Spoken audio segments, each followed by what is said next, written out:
Hello students, welcome in success point. इस यहाँ पे इस चैनल पे आपको 7वीं से लेके 10वीं तक के साइंस और मैथमेटिक्स के वीडियो हमेशा मिलते रहेंगे।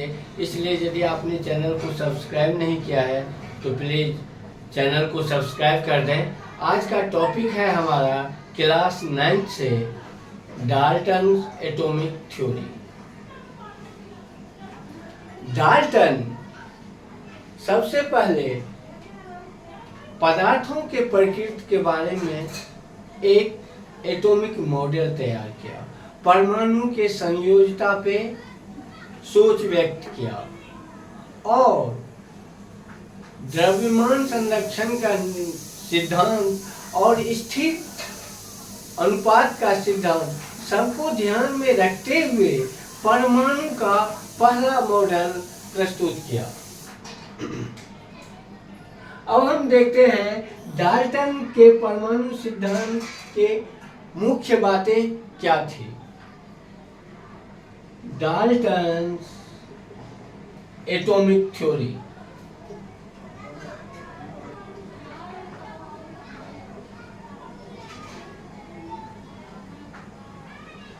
डाल्टन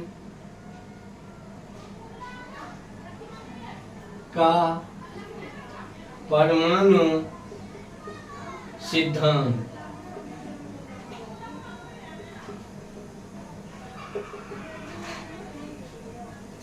सबसे पहली बात डाल्टन ने बोला था कि ये बात बहुत पहले से आ रही थी। जो परंपरा थी वो ये थी, जो दुनिया की जो भी कोई वस्तुएं हैं वो परमाणुओं से मिलकर बनी है और रासायनिक अभिक्रिया में परमाणु भाग लेते हैं। सबसे पहला स्टेटमेंट या डाल्टन के जो परमाणु सिद्धांत है उसका पहला थ्योरी यही है, जो दुनिया की सभी द्रव्य परमाणुओं से मिलकर बना है और वो रासायनिक अभिक्रिया में भाग लेते हैं। सभी द्रव्य परमाणुओं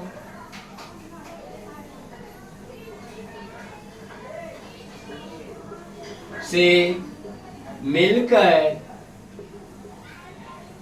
बना हुआ है और परमाणु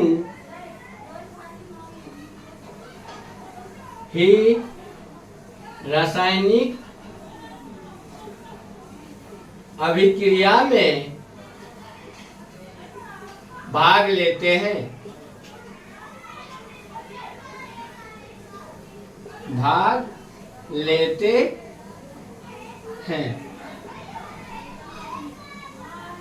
पहली बात क्या बोला इन्होंने, जो दुनिया की जितनी भी पदार्थें हैं तो सारी पदार्थ परमाणुओं से मिलकर बना होता है और परमाणु ही रासायनिक अभिक्रिया में भाग लेते हैं। दूसरा इनका कहना था, जो परमाणु अविभाज्य सूक्ष्मतम कण है, यानी परमाणु से छोटा कोई कण नहीं हो सकता। परमाणु अविभाज्य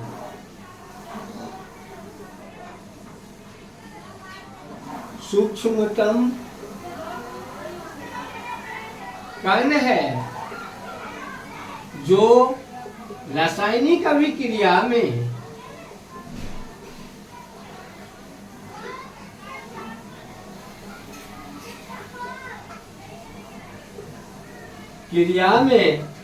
ना तो सृजित होती है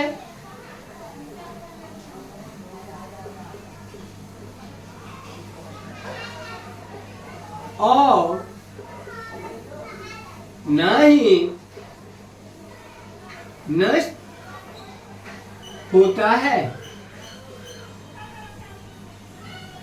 नष्ट किया जा सकता है।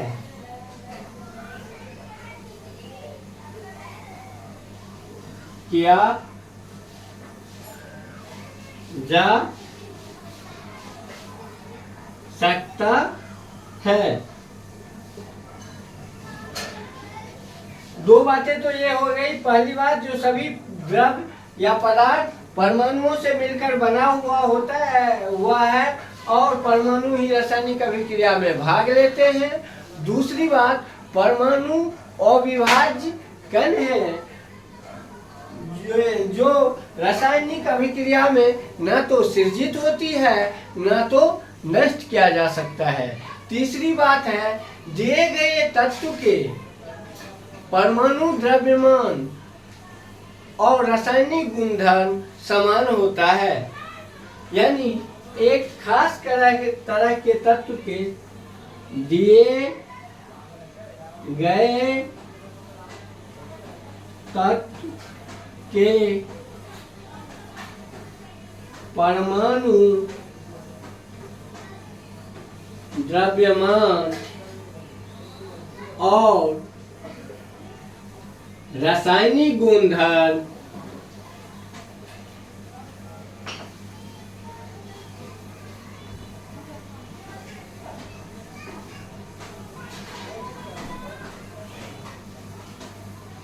समान होता है। यानी कोई यदि फेरम की बात करें एक पार्टिकुलर एलिमेंट की, तो फेरम में के जितने भी एटम होंगे उनके एटॉमिक वेट और केमिकल प्रॉपर्टी सेम होगी।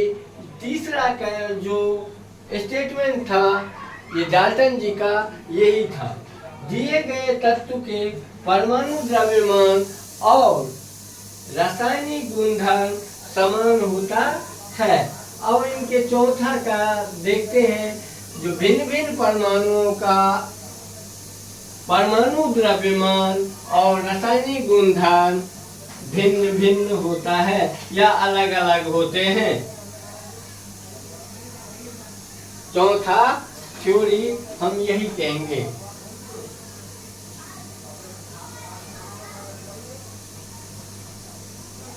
भिन्न भिन्न तत्वों के परमाणु द्रव्यमान और रासायनिक गुणधर्म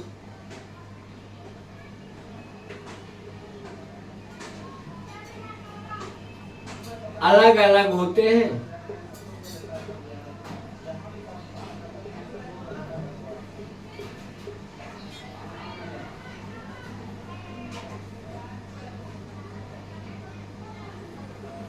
भिन्न भिन्न तत्व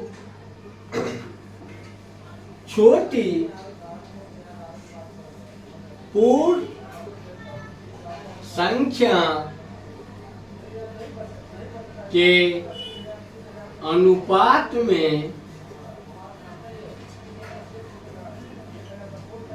संयोग कर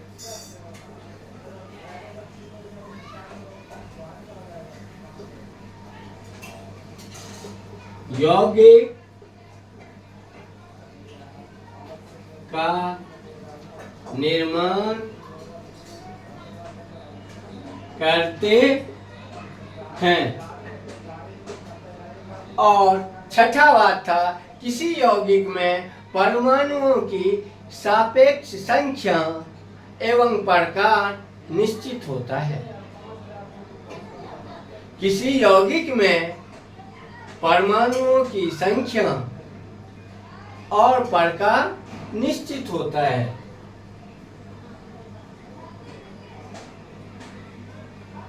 किसी यौगिक में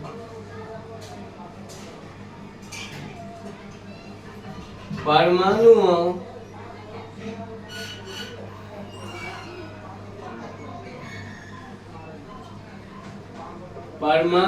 की सापेक्ष संख्या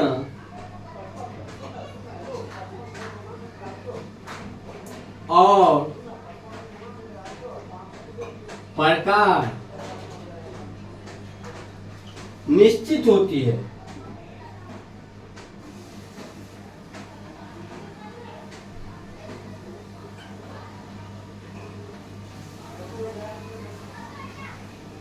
अब हम यदि डाल्टन के पांचों थ्योरी के बारे में एक बार दोबारा रिवाइज करें तो पहला थ्योरी था डाल्टन का, जो दुनिया की सभी वस्तुएं पदार्थ परमाणुओं से मिलकर बना होता है, जो परमाणु रासायनिक अभिक्रिया में भाग लेते हैं। दूसरी बात इन्होंने कहा था परमाणु अविभाज्य होता है।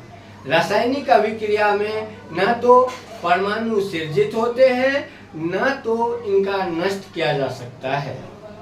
तीसरा इन्होंने बोला था दिए गए तत्वों की परमाणु द्रव्यमान और रासायनिक गुणधर्म समान होते हैं और भिन्न भिन्न तत्व के परमाणु द्रव्यमान और रासायनिक गुणधर्म भिन्न भिन्न होते हैं। भिन्न भिन्न तत्व छोटी पूर्ण संख्या के अनुपात में संयोग कर यौगिक का निर्माण करता है। और छठी बात थी किसी यौगिक में परमाणुओं के प्रकार और सापेक्ष संख्या और प्रकार निश्चित होता है।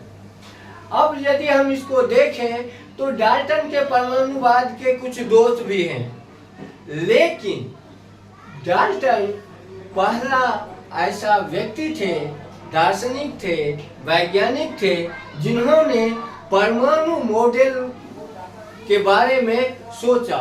उन्होंने अपना विचार प्रकट किया और कुछ चीज़ों के बारे में जो दुनिया नहीं जानती थी उस तरफ सोचने पे मजबूर किया, जैसे संयोजकता। डाल्टन ने सब ये, जैसे पहला आपको मैं बता देना चाहूँगा, जो डाल्टन थ्योरी जो कह रहा है परमाणु अविभाज्य है, ऐसा कुछ नहीं है। परमाणु के कैथोड, एनोड और न्यूट्रॉन और उनके भी कण, बहुत सारे कण बन चुके हैं, खोज हो चुकी है। यानी परमाणु अविभाज्य होता है, ये मान्यता गलत है। जे थॉमसन ने कैथोड खोज दिया, एनोड किरणें की खोज हो गई, न्यूट्रॉन का हो गया। तो यानी किसी परमाणु में इलेक्ट्रॉन, न्यूट्रॉन और प्रोटॉन तीन मुख्य रूप से कण होते हैं। तो इनकी ये बात भी गलत साबित हो गई आगे चल के। कुछ जैसे विभाजकता, किस अनुपात में रासायनिक संयोग करेंगे तत्व और उनकी संयोजकता को उन्होंने स्पष्ट नहीं किया। उसके बाद किसी यौगिक में परमाणु कितने तरह, उसकी अनुपात क्या होगी, इन पे भी इन्होंने की। यानी संयोजकता की खोज उस टाइम में नहीं हुई थी और इनके विचार से ही जो किस अनुपात में रिएक्शन करते हैं, जो आगे चल के संयोजकता और परमाणु के और भी कितने नए नए किरण हैं उनकी खोज हुई। शेष बात अगले क्लास में। धन्यवाद। यदि वीडियो अच्छी लगे तो एक लाइक कर दीजिएगा। धन्यवाद।